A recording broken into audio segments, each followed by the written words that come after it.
मम परम विशुद्धेशं सच्चिन्मात्रमपि भवतु समय सारव्याख्यमेवान्।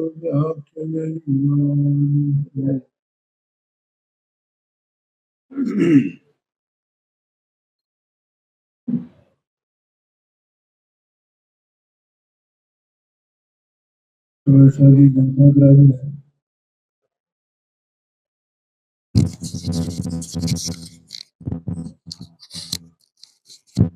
इसके परिशिष्ट में स्याद्वाद अधिकार और इसमें आज 18वें नंबर की शक्ति उत्पादक ध्रुवत्व शक्ति, इसके ऊपर अपन स्वाध्याय करेंगे। बाकी 17 शक्तियों का अपन पहले कर चुके हैं। देखो, एक गुरुदेव जी का यहाँ बोल है, वचनामृत सार। ये किसका ग्रंथ है? गुरुदेव जी का ही। जिस जिस द्रव्य की जिस जिस काल में जो जो क्रिया हो रही है उसका निमित्त कर्ता भी आत्मा नहीं है। परद्रव्य स्वरूप नो कर्म की क्रिया में, जड़ कर्म की क्रिया में यदि आत्मा को निमित्त कर्ता माना जाए तो आत्मा को परद्रव्य की सर्व अवस्थाओं में नित्य उपस्थित रहना पड़ेगा। इसलिए परद्रव्य की क्रिया का आत्मा निमित्त करता भी नहीं। देखो,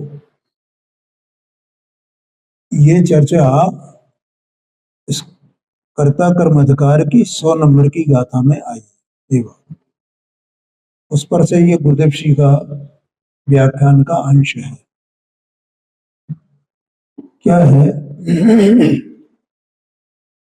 ये जितने सब द्रव्य है ना, माने देह, मन, वाणी और ये अपना ज्ञानावरण कर्म, तो इनका कर्ता निमित्त कर्ता भी आत्मा नहीं। ऐसा है। क्यों नहीं है? उसका कारण है क्योंकि इनमें क्रिया निमित्त लगातार हो रही है। देह मन वाणी में क्रिया हो रही है ना, किस समय नहीं है? क्योंकि पर्यायों का परिणमन है। तो ये आत्मा इसमें रहे तो और न रहे तो ये देह मन वाणी क्रिया तो चलती रहेगी ना। और ऐसे ही जो जड़ कर्म है उनकी भी क्रिया चलती रहेगी। ठीक है? और उनकी क्रिया अगर आत्मा के निमित्त से होए तो आत्मा को सदाकाल वहां उपस्थित रहना होगा। क्योंकि जब कार्य होता है उस काल में निमित्त हाजिर होता है ना। ये नियम है ना वस्तु स्वरूप का। जिस समय जिस वस्तु में जो कार्य हुआ तो उस कार्य का कोई न कोई बाहर में निमित्त कारण अवश्य ही होता है। निमित्त से कुछ होता नहीं है, निमित्त से कुछ होता नहीं है, लेकिन निमित्त अवश्य होता है। जैसा कार्य होने योग्य हो। अपन क्या करते हैं कि ऐसा मानते हैं कि निमित्त से कुछ कार्य होता है, निमित्त करता है। इसलिए हम क्या करते हैं, हमारी दृष्टि कहां रहती है? निमित्तों पर। ये चीज मिले तो ये कार्य हो, ये फला, ये ऐसा हो तो ये कार्य हो। हमें समूह शरण मिले तो हमारा कल्याण हो। ऐसा मानते हैं ना? मानते भैया अभी क्या करें? तो पंचम काल में तो कल्याण हो नहीं सकता है, तो चौथा काल होए तो कल्याण हो है। तभी तो मोक्ष जाएंगे। अभी कैसे मोक्ष चले जाएंगे? अभी तो पंचम काल है। ऐसा मानते हैं। और ये जो वज्र सब नाराज संगनन है, जितने मोक्ष को गए सबके जो श्लाघा पुरुष हैं, सबके वज्र सब नाराज संगनन होता है ना। तो भैया भी तो संगठन कमजोर है, तो वो संगठन मिले तो हमें मोक्ष हो। तो क्या हमारा मोक्ष रूपी कार्य इन चीजों के अधीन है, इन निमित्तों के अधीन है? क्योंकि वज्र सब नाराज संगठन को प्राप्त करके भी जीव नरक में चला जाता है,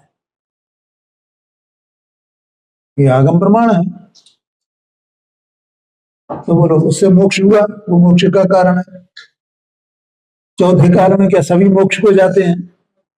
विदेह क्षेत्र से सभी मोक्ष को चले जाते हैं? नहीं, सब विदेह क्षेत्र में हो ना, होंगे ना। अब ऐसा काम करो कि अपन ऐसा पुण्य करो कि विदेह क्षेत्र में उत्पन्न हो जाए, वहां से मोक्ष को चले जाएंगे। तो न कोई क्षेत्र, न कोई काल, न कोई द्रव्य और न कोई भाव,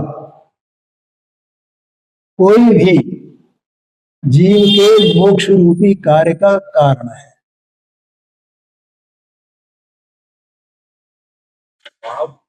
भाव माने अन्य भाव, स्वभाव भाव को छोड़ करके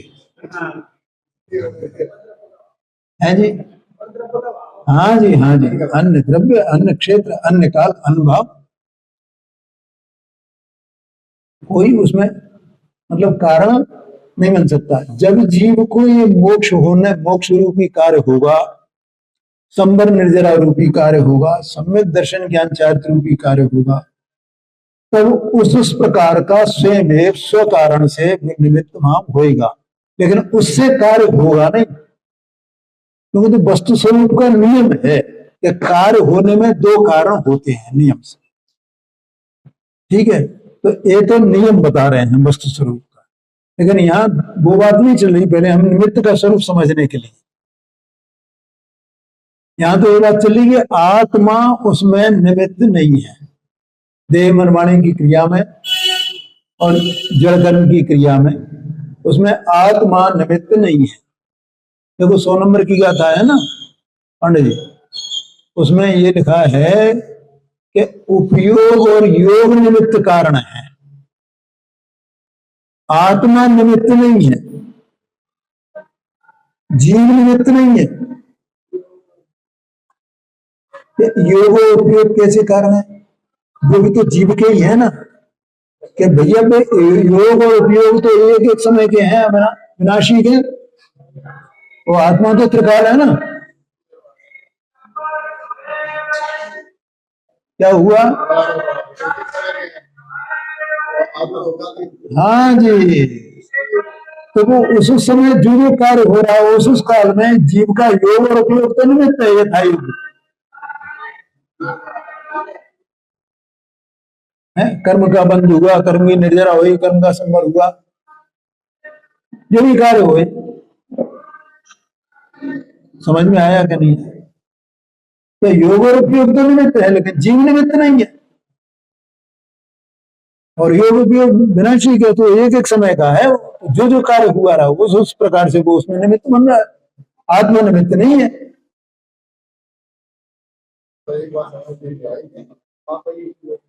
हाँ जी, हाँ जी, हाँ जी, हाँ जी, हाँ जी, हाँ जी, हाँ जी। तो बोलो आत्मा विनाशी है क्या? तो फिर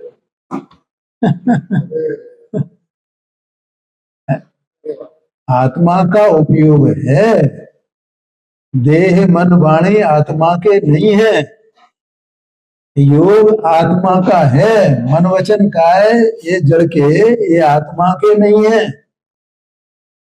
लेकिन वे योग और उपयोग भी विनाशी है ना, समय समय है ना, जैसा जैसा उसका परिणमन होए, ये जड़ की क्रिया का अभी ये चल रहा है कि नहीं चल रहा है, तो उसमें क्या आत्मा निमित्त है? क्या नहीं, नहीं, आत्मा का योग और उपयोग निमित्त है, आत्मा निमित्त नहीं है।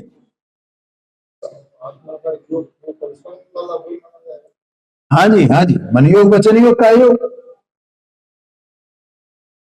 वाणी निकल रही है तो वचन योग निमित्त है ना आत्मा का। हाथ में उंगलियां चल रही है ना, तो ये आत्मा का काय योग निमित्त है ना।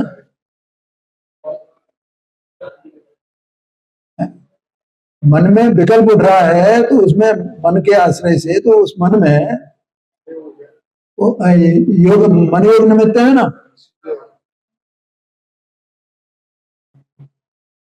आया कि नहीं आएगा? और उपयोग निमित्त है कि नहीं? उपयोग तो देखना जानना, देखना जानना, देखना जानना, इसका व्यापार। अगर यही नहीं हो तो ये क्रिया में निमित्त भी कैसे कहा जाए?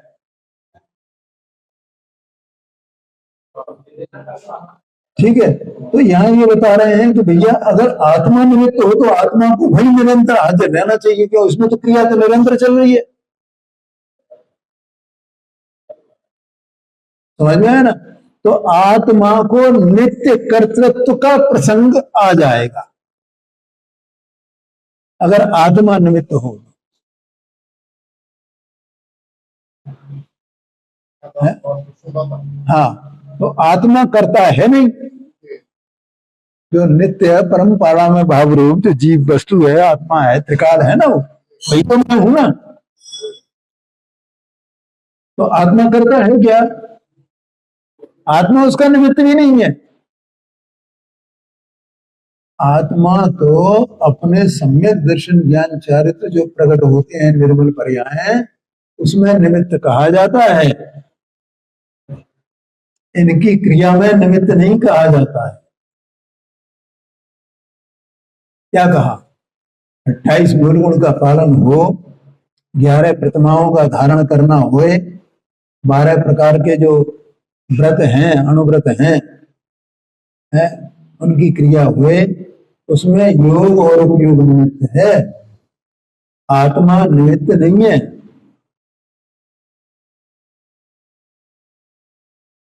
बोलो पांडे जी, समझ में आया कि नहीं आया?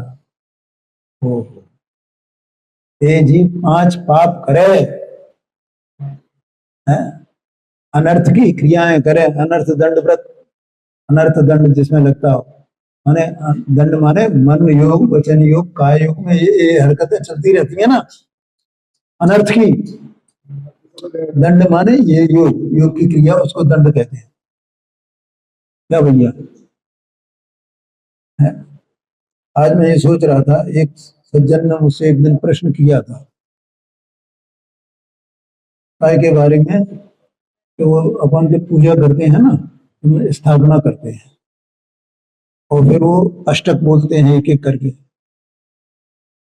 तो जैसे वो स्थापना में आता है, महावीर जिनेन्द्र अत्र अवतर अवतर, या महावीर तीर्थंकर अत्र अत्र तिष्ठ तिष्ठ, ऐसे करके बोलते हैं। और जब जल चढ़ाएंगे तो महावीर जिनेन्द्र आए, ऐसा करके बोलते हैं।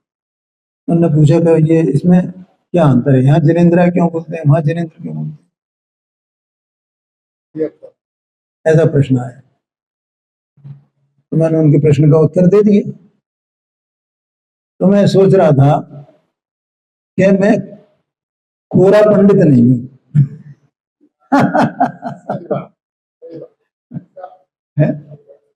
ये सब भाषाओं का ज्ञान, व्याकरण का ज्ञान, नय का ज्ञान, ये भी संग में है। ये मेरा सौभाग्य है। तो कोई प्रश्न करे वो उत्तर तो दे सकूं, और इतना अभ्यास करते करते जो माने ये है अपना क्या नाम को प्राकृत भाषा, उसका भी थोड़ा बहुत ज्ञान हो ही गया है। तो गाथा पढ़कर उसका अर्थ निकाल लेते हैं कि इसका अर्थ क्या है, कि शब्द का क्या अर्थ है। और संस्कृत का भी इतनी नॉलेज तो है कि अभी यहाँ पे जैसे यहाँ पे ये अपन पढ़ा ना, अपन ने योग में अपन पढ़ रहे हैं, तो इसका अर्थ कर रहे हैं। हाँ, तो ये बात ध्यान में क्यों आई? वो दंड से, दंड का मतलब क्या है? वहां अनर्थ दंड माने अनर्थ के कार्य मन में विचार करना, वचन में बोलना और शरीर क्रिया से करना, ये अनर्थ के कार्य, उनको कहते हैं अनर्थ दंड। ऐसा है। तो उसमें पढ़ना अनर्थ दंड कितने प्रकार, और कितने ही प्रकार के हो सकते हैं वे अनर्थ दंड। वहां तो थोड़े बताए हैं, विकथाएं करना, गप्पे लगाना, ये अनर्थ की क्रिया है, इससे कोई लेना ही लेना नहीं। ऐसा है। किसी को घूरना, किसी को कुछ करना, किसी को मन में और किसी का बुरा विचार करना कुछ, और वो हो कुछ नहीं रहा है, ये अनर्थ दंड है। हाँ, तो उससे जीव जब विरत होता है इस प्रकार के कार्यों से, तो उसको कहते हैं अनर्थ दंडव्रत, उससे विरत हो गया। और वो चीज सम्यक दर्शन के बिना नहीं आएगी, स्वरूप में अवगाहना के बिना वो नहीं आएगी चीज, क्योंकि वो तो गंदगी है ना अंतर में, परिणति में, वो गंदगी मिटनी चाहिए। और नहीं तो जीव बस वो विचार करता रहता है, राग द्वेष के, राग द्वेष के, राग द्वेष के, राग द्वेष चल ही रहा है, क्या करोगे। ये बात है।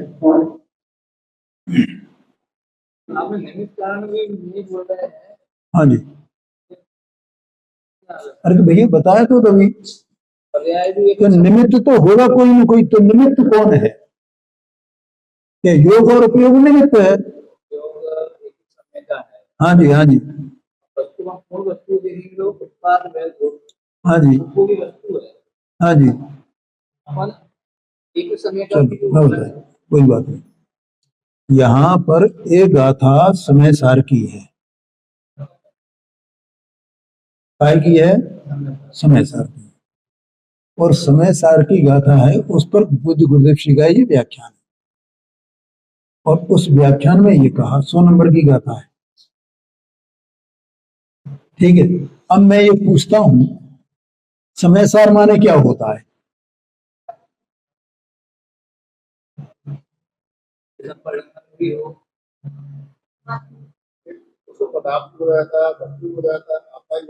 हाँ साहब आप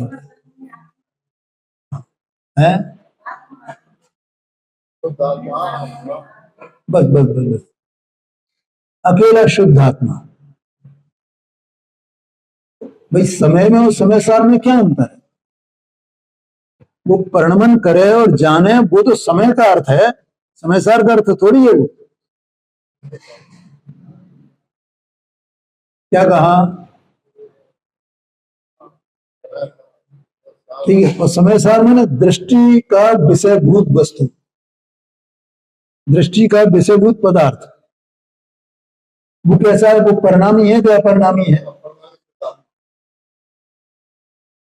ये आशय है। और प्रवचन सार जी में पढ़ेंगे तो आत्मा को निमित्त करता बताएंगे वहां, क्यों वहां तो देह मनमानी से वेदियान कराना है, यहाँ तो दृष्टि का विषय आत्मा बताना है। आत्मा कैसा करता है, कर्ता कर्म दिखा रहा है ना।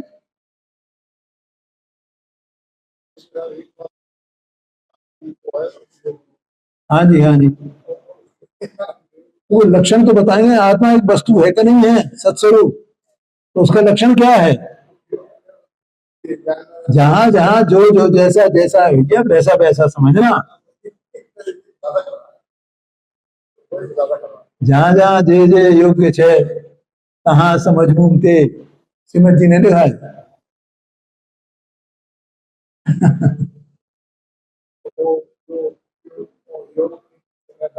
हाँ हाँ जी, हाँ वो कथन से भिन्न है ना आत्मा, आत्मा उससे सर्वथा नहीं।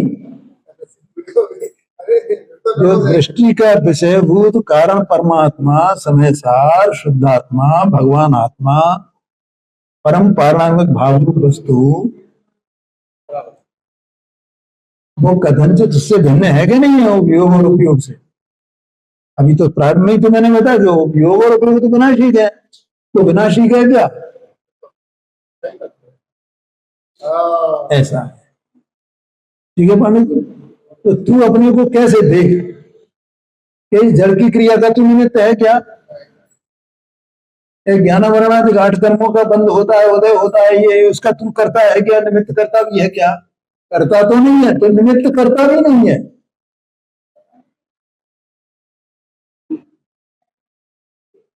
हाँ मेरी बात सुन ली ना, मैं बता रहा हूँ। हाँ क्या कहा? निमित्त करता भी नहीं है, करता तो छोड़ो, निमित्त करता भी नहीं है। निमित्त के साथ में भी करता लगता है, लग जाए उनमें, मना करता नहीं समझना, उसमें निमित्त बना, निमित्त कारण बनना, जब कार्य हुआ तो उसमें निमित्त करना, ऐसा करके आ जाता है। ये बात है। नहीं नहीं, निमित्त करता नहीं, निमित्त को कर्ता के साथ में मिला करके बोलना है। निमित्त कारण कहो तो निमित्त कर्ता कहो, ठीक है ना, ये कह रहा हूं मैं।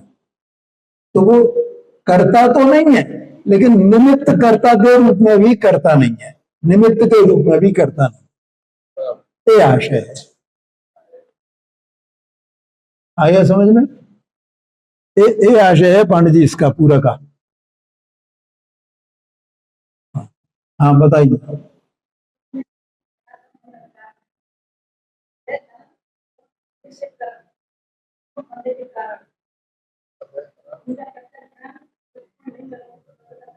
कौन कौन से कर्म?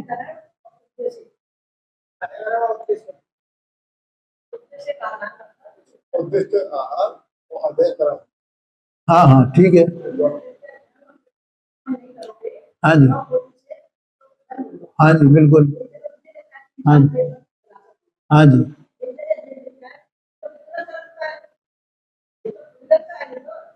हाँ हाँ जी, हाँ जी, हाँ जी।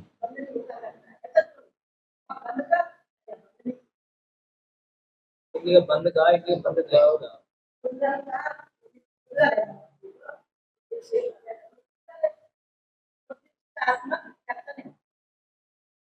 अच्छा, इसका माने अधः कर्म का और उद्दिष्ट आहार का आत्मा करता नहीं है, सही बात है। इसमें क्या है? क्या बंध का कारण? देखो, दो बातें हो गई, दोनों चीजें अलग अलग हैं। क्या कहा? तो ठीक है, समझ गया, वो अंतिम गाथाएं हैं उसकी बंध अधिकार की। उद्दिष्ट आहार या अनुद्दिष्ट आहार, जो भी आहार ग्रहण है, और अधः कर्म किसको कहते हैं? भोजन बनाने की जो क्रिया होती है उसे अधः कर्म कहते हैं,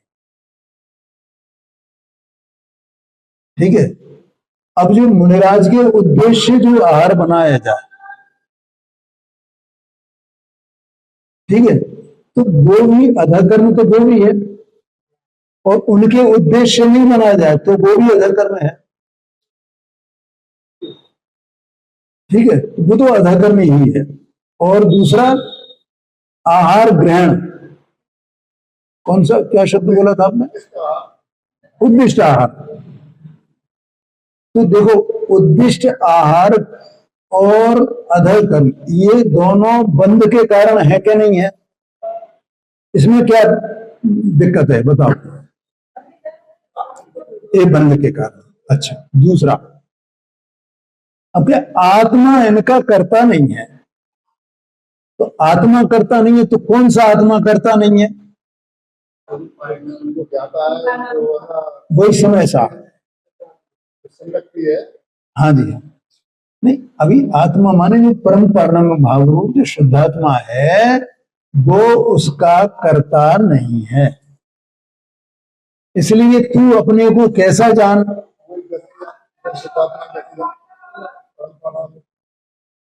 कि मैं ये उद्दिष्ट या अनुद्दिष्ट आहार का करता नहीं हूं, मैं अधः कर्म का भी करता नहीं हूं। तो जब वहां जाएगा तो उसमें लीन होएगा ना। आया क्या नहीं आया?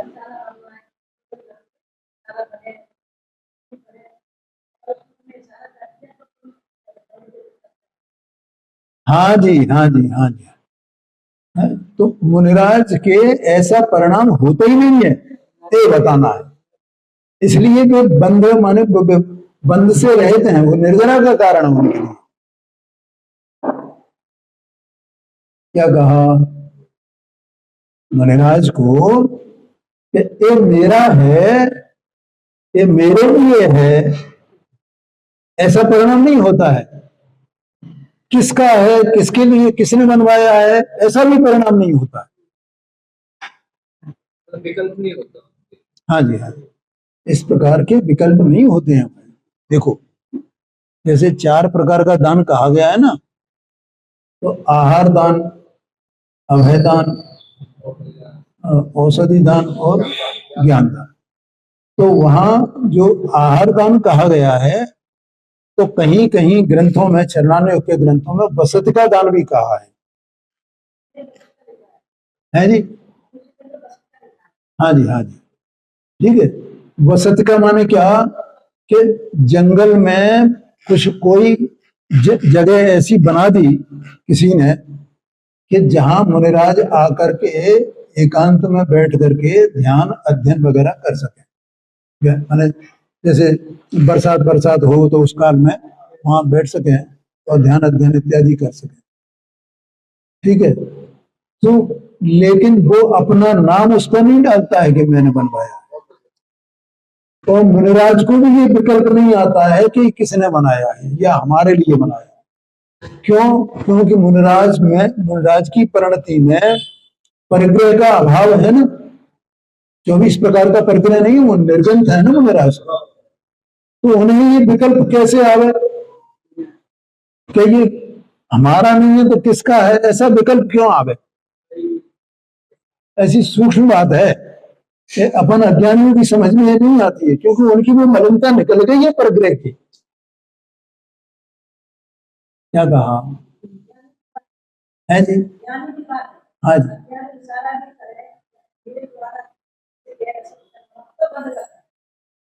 हाँ जी, हाँ जी, हाँ जी, हाँ जी।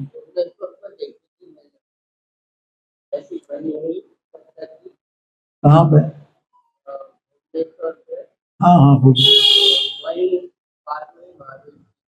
अच्छा। तो इस प्रकार से वो मुनिराज को विकल्प नहीं आता है? क्या कहें, मुनिराज का स्वरूप कैसे कहें? हाँ। है जी, नगर में, हाँ हाँ हाँ हाँ, हाँ जी, हाँ जी, हाँ जी, देखो कोई बात नहीं। देखो क्या है, अगर मुनिराज को इस तरह का विकल्प आ जाता है, वे जानते हैं, तो उनको बंध का कारण है, ठीक है। और मुनिराज को इस तरह का विकल्प ही नहीं आएगा तो कैसे वो बंध का कारण है? और मुनिराज तो परिग्रह के निर्गंथ है ना, तो उन्हें ये विकल्प ही नहीं है उस प्रकार का। वे तो जंगल से आंखें नीची करके भोजन करने तो नगर में ही आएंगे ना, गांव में ही आएंगे ना, जहां बस्ती होगी वहां। तो वे तो नीची नजर करके आते हैं, और कोई वहां खड़ा हुआ है और उन्होंने कहीं अत्रो अत्रो मुनिराज है ऐसा जो बोला तो वहां रुक जाते हैं, देखते हैं। और विधि मिली तो नीची गर्दन करके बस वो भोजन लिया। उनका उपयोग मतलब ऐसा निर्मल होता है कि वहां कौन दे रहा है, कौन नहीं दे रहा है, इसका भी विकल्प नहीं है कि ये सेठ है कि राजा है, क्या ये कंगाल है।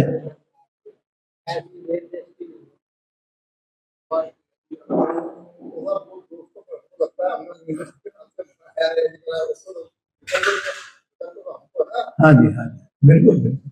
तो आपको लगेगा तो बिल्कुल ऐसा समझना भाई है।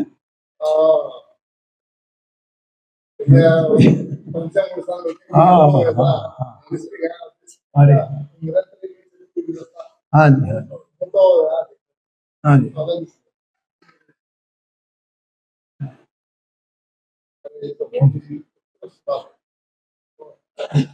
चरणान योग में कोई यूं ही थोड़ी है भैया, इतना सूक्ष्मता है उसमें। और वो चरणान योग भी द्रव्यान योग के बिना नहीं है। ये तो अमृत चंद्राचार्य स्वामी ने एक कलश लिखा है प्रबंधन साहब का, द्रव्यानुसार चरणम, ऐसा करके कलश है। माने द्रव्य के अनुसार चरणान योग होता है, ऐसा है, उसको चरणान योग कहा जाता है। चरणान योग किसको कहेंगे? उन्हें चारित्र का वर्णन जिसमें आया, ऐसा है। हाँ जी, ठीक है भैया।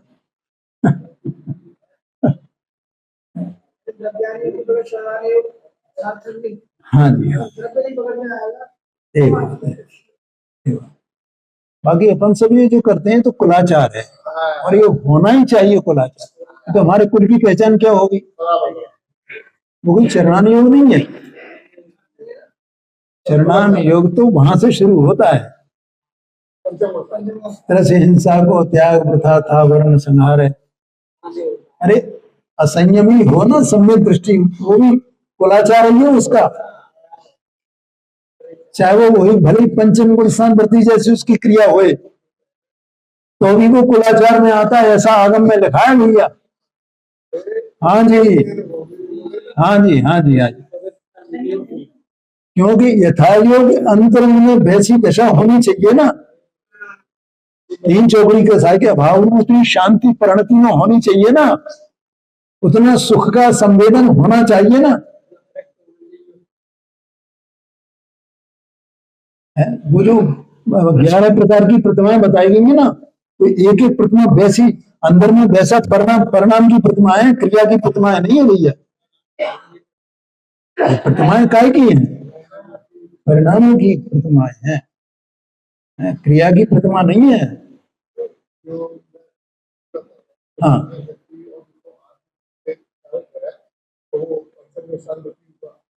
उनको आहार देने का उसका पदाधिकारी को नहीं, वो मतलब बात था, मतलब जो विराज को विराज की मिनिस्टर नहीं बनाया, उसकी रहता तो उसकी शुद्धता। हाँ जी, हाँ जी, उसमें अतिथि संविभाग एक है ना। अतिथि संविभाग का मतलब ही ये है कि उसमें जो भोजन बनाया है, तो उसमें से मतलब अपने बनाया अपने लिए, उस अपने लिए बनाए भोजन में से उसको विभाग किया। ऐसा नहीं है कि एक आदमी का और ज्यादा बना लिया और फिर उसमें से विभाग करे, वो अतिथि संविभाग नहीं है। वास्तविक रूप से सही तो यही है। ये है राम जी। ये मैं बता रहा था। हाँ जी, हाँ, ऐसे ही है। हाँ, उसकी क्या कहना है? हाँ, वो तो देख रहे ये बात है। अच्छी बात है। हाँ, ऐसा मुझे अच्छा तो वो समझ में आ गया ना प्रश्न जो था। तो देखो अब यहाँ पर 17 जो वो हैं शक्तियां, उनका स्वरूप ने स्वाध्याय में लिया। अब 18वें नंबर की शक्ति है उत्पाद व्यय ध्रुवत्व शक्ति।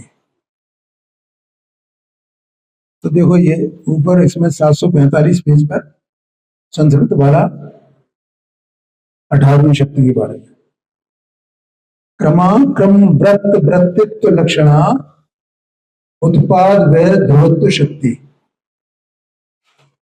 ऐसा है इसका हिंदी। क्रम वृत्ति रूप और अक्रम वृत्ति रूप वर्तन जिसका लक्षण है, ऐसा उत्पाद व्यय ध्रुवत्व शक्ति। देखो इसमें संस्कृत में देखें अपन या हिंदी में देखें, इसमें व्रत शब्द 2 बार आया है। एक में छोटी की मात्रा लगा करके, एक बिना ई की मात्रा आया है। क्या कहते हैं? क्रम अक्रम व्रत। व्रत माने वर्तना। जो द्रव्य है ना, जो भी द्रव्य है जगत में, वो द्रव्य वर्तता है, माने सत्स्वरूप रहता आया है, सत्स्वरूप रहता आया है, सत्स्वरूप रहता आया है, सत्स्वरूप रहता, इसका नाम वर्तना है। तो वो वर्तता कैसे है कि क्रम रूप और अक्रम रूप वृत्ति से वर्तता है। 2 प्रकार की वृत्तियां उसमें है। कौन कौन सी? एक अक्रम रूप की वृत्ति और एक क्रम रूप की वृत्ति। इस वृत्ति को अपन परिणति भी कह सकते हैं। अक्रम रूप वृत्ति, अक्रम रूप परिणति, अर्थात जिसमें कोई क्रम नहीं है। तो क्रम रूप वृत्ति माने जिसमें क्रम है, और सत्स्वरूप द्रव्य एक ही है। उस एक ही द्रव्य में, एक ही वस्तु में अक्रम रूप वृत्ति भी है और क्रम रूप की वृत्ति है। है? ऐसी दो वृत्तियों को धारण करना जिसका लक्षण है, उस शक्ति का नाम उत्पादय ध्रुवत्व शक्ति है, जिसके कारण से यह जीव जो है इन दोनों वृत्तियों को धारण करता है। जीव कहो या द्रव्य कहो, कौन कौन सी दो वृत्तियां? क्रम रूप वृत्ति और अक्रम रूप वृत्ति, ऐसा, ठीक है। ऐसी उस शक्ति का नाम उत्पादय ध्रुवत्व शक्ति है। उस शक्ति के कारण से ये द्रव्य इस प्रकार से रहता है। क्रम वृत्ति और अक्रम वृत्ति ये दोनों एक साथ रहती है। बोलो समझ में आया कि नहीं? देखो क्या है कि जो द्रव्य है ना, तो वो गुणों का समुदाय है। तो गुणों का समुदाय है तो उसमें गुण कहीं अलग अलग नहीं पड़े हैं। अनंत गुण है ना, तो वे कहीं गुण अलग अलग पड़े हैं। जैसे एक परमाणु ही है पांडे जी, तो एक परमाणु में कितने गुण हैं?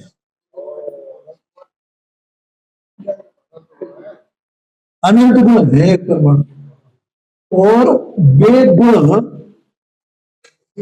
अक्रम और क्रम रूप दोनों तरह से बरत रहे हैं, क्योंकि उन गुणों का समुदाय द्रव्य है ना। गुणों का समुदाय जो द्रव्य है और गुण अक्रम रूप है, और वही उनमें पर्णबंधी है। व्रत मैंने क्रम रूप पर्णबंधी, बोलो। और ऐसा क्रम और अक्रम बिल्कुल अटूट है वो, उसमें कोई वो नहीं है, संबंध जोड़ नहीं है कि एक क्रम का है और ये अक्रम का है। ऐसा जोड़ नहीं है क्रम और अक्रम का। वस्तु ही वैसी है, गुण ही वैसा है।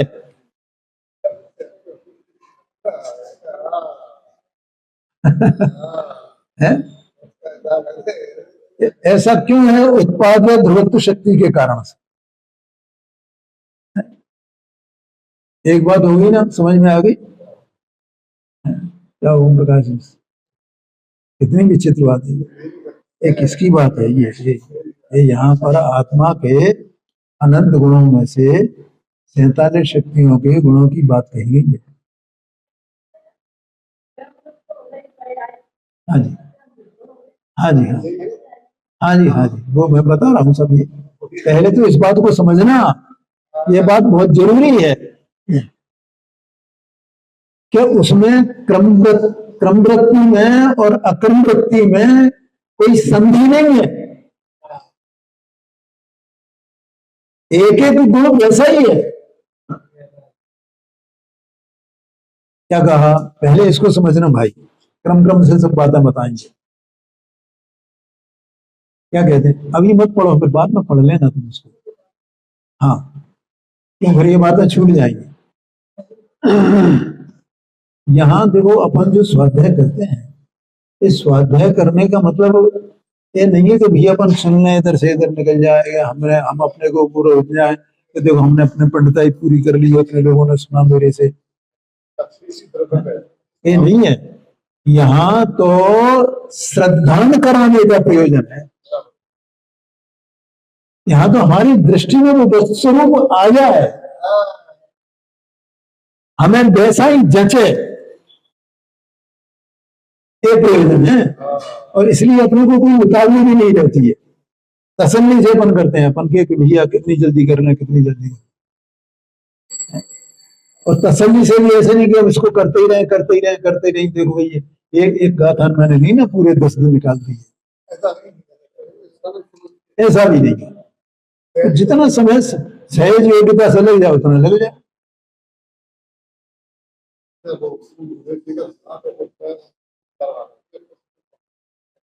हाँ जी, हाँ जी, हाँ जी, हाँ जी। क्या कहा? अब जो गुण का स्वरूप है वो ही द्रव्य का स्वरूप है। क्यों? द्रव्य गुणों का समूह है। तो अपन ने गुणों का स्वरूप समझा ना पहले। क्या उसमें क्रम रूप और अक्रम रूप दो वृत्तियां हैं गुण में, तो द्रव्य में वैसे ही होंगी। आया कि नहीं आया? जैसे ज्ञान गुण है, तो ज्ञान गुण में अक्रम रूप वृत्ति और क्रम रूप वृत्ति दोनों है, और उनमें संधि नहीं है कि जोड़ हुए, उसमें संधि का मतलब जोड़, उसमें भेद, अगर संधि होगी तो क्या उसको तोड़ा जा सकता है, अलग किया जा सकता है, वे अलग अलग नहीं किए जा सकते। वे तो केवल ज्ञान की ताकत है कि ज्ञान उनके भेद को जान ले बस। भेद कर नहीं सकता ज्ञान, भेद को जान लेता है, इतनी बात है। बोलो पांडे जी, समझ में आया ना? भैया अपनी बात है, मेरी बात है, मेरे घर की बात है, मेरे घर की बात। मैं ऐसी वस्तु हूं, किस कारण से? उत्पाद व्यय ध्रुवत्व शक्ति के कारण से। क्रम रूप और अक्रम, एक ही वस्तु क्रम रूप है, एक ही गुण क्रम रूप है और अक्रम रूप भी है, एक ही वस्तु क्रम रूप भी है और अक्रम रूप भी है।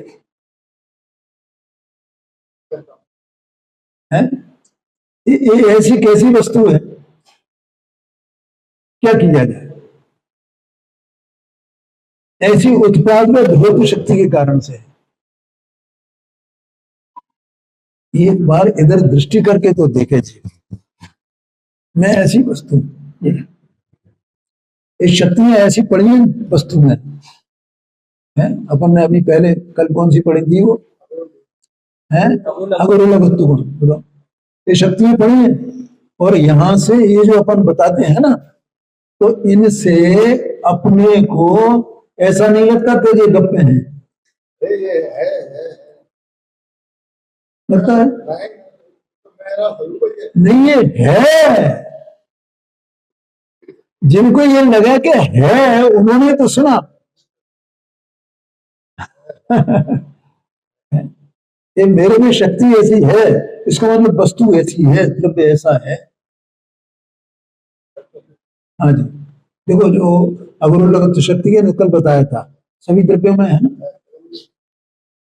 ऐसे उत्पाद और ध्रुवत्व शक्ति, ये भी सभी द्रव्यों में है, सब द्रव्यों में एक सस्वरूप है, इसलिए वे सभी द्रव्य हैं, इसलिए वे सब सत्स्वरूप हैं। उत्पाद में ध्रुविकतम सत, ऐसा कहा जाता है, नहीं कहा जाता? एक परमाणु भी पूरा द्रव्य है। हाँ जी, हाँ जी, एक परमाणु में पूरा द्रव्य है, सत्स्वरूप। हाँ जी, ऐसी वस्तु है यहाँ। तो क्रमरूप और अक्रम रूप, अक्रम रूप का मतलब क्या होता है कि ज्यों के त्यों, ज्यों की त्यों, ज्यों की त्यों, ज्यों की त्यों बनी रहे, उसमें कोई परिवर्तन ही नहीं होना।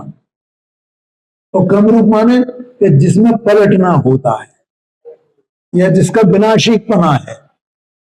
देखो क्रम रूप जो परिवर्तन है उसमें विनाशिकपना है, वो समय समय करके हो रहा है, और जो अक्रम रूप है उसमें विनाशिकपना नहीं है। बदल करके विधि बदलता बदल करके हाँ जी, हाँ जी, हाँ, अक्रम रूप, हाँ जी, हाँ जी, है। अब एक ही वस्तु में ऐसा लगता है जैसे आग और पानी एक साथ हो, एक बदलने वाला, एक नहीं बदलने वाला। बदल करके विधि बदलता बदल जाएगा। और आग और पानी तो दो अलग अलग चीजें हैं ना, दोनों की सत्ता ही न्यारी न्यारी है। ऐसा है क्या कि ऐसा नहीं है? उत्पाद में अलग कोई चीज नहीं है, और ध्रुव भी कोई अलग चीज नहीं है। जो ध्रुव है सो उत्पाद में रूप है, जो उत्पाद में है सो ध्रुव रूप है।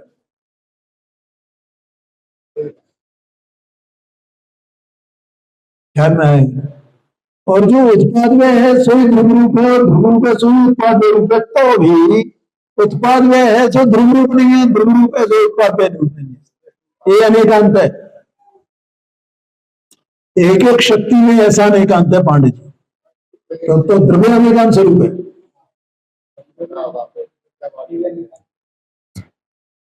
आया कि नहीं आएगा? हाँ जी, हाँ जी, वाह वाह वाह, अरे वाह, ये बात है। हाँ, देखो ये जीव को ये अंदर से आता है ना, उसकी भव्यता बताती है, ये उसे स्वीकार हो रहा है। हाँ जी, हाँ जी, हाँ जी, हाँ जी, हाँ जी, हाँ जी, हाँ जी, हाँ जी। आएगी, आएगी। सब आ ही रही है, कोई बात नहीं, कोई चिंता की बात नहीं। इस बात को बचाने की, ग्रहण करने की, समझने की शक्ति जिसमें होगी वही यहाँ बैठेगा। नहीं तो लोग तो भेदभाव कर रहे हैं, अरे, ये तो उनके शास्त्र हैं, ये तो फलाना है, ये ऐसा है, ऐसा है। या धूप लेने से भी परहेज करते हैं, ये तो उनके शास्त्र है ना। सही बता रहा हूँ मैं, मैंने देखा है लोगों को भैया। बाकी ये सबकी बहुत हाँ, ऐसे की बात बिल्कुल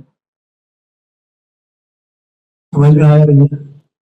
जो उत्पाद में रूप है वही ध्रुव रूप है, जो ध्रुव रूप है वही उत्पाद में रूप है।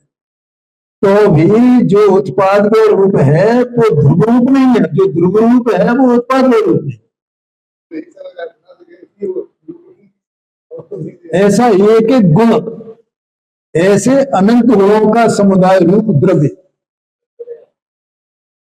इसलिए वो द्रव्य, उसमें ये शक्ति है, उत्पाद व ध्रुवत्व शक्ति।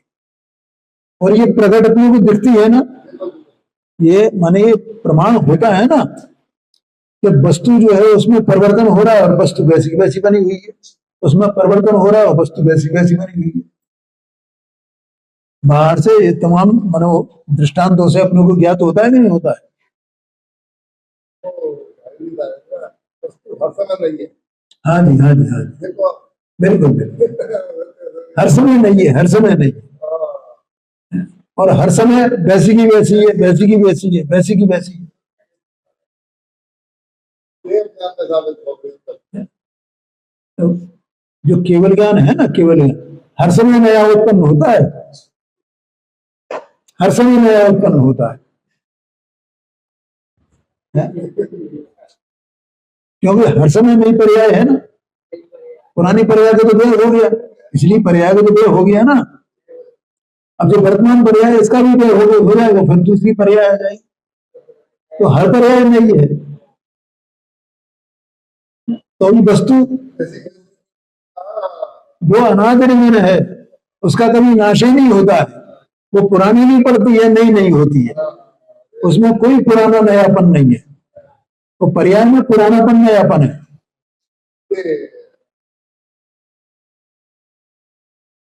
आया समझ में? और वो पुरानापन में क्या कहें, वो तो हर समय नई हो रही है ना, बस वो नई है बोल है वर्तमान में, पुरानी तो कही, उसको तो उपचार से कहो, निगम नए से, साथ में है ना, उसमें से निगम नए से उसको कहो कि ये है, या भविष्य की पर्याय जो नहीं आई है उसे निगम नए से कहो कि ये होगी। ऐसा है, माने वो पर्यायी वस्तु है ना कथनचित, इसलिए पर्याय को लक्ष्य करके वस्तु को बताया जाता है।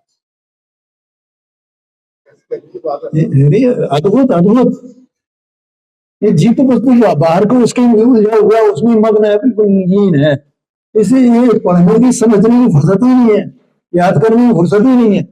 जबकि मूल धर्म तो ये है, मूल धर्म क्या है? बोलो पांडे जी, समझ में आया कि नहीं है? मूल धर्म तो ये है भैया कि नए का स्वरूप समझे, वस्तु का स्वरूप समझे, वस्तु की शक्तियां समझे, वो तू ही तो है, तेरी सारी चर्चा है इसमें जनागम में। तो ऐसा वो क्रम रूप और अक्रम रूप, ऐसे अनंत गुण, उन अनंत गुणों के समुदाय रूप एक द्रव्य, ऐसे उस वस्तु में, द्रव्य में ऐसी क्रम रूप और अक्रम रूप बरतने वाली ऐसी एक शक्ति है, उसका नाम है उत्पाद में ध्रुवत्व शक्ति। समझ में आया ना? समय भी हो गया है, इसलिए आगे की चर्चा बंद करते हैं। इसको ले जाना घर पे और पढ़ना। ईश्वर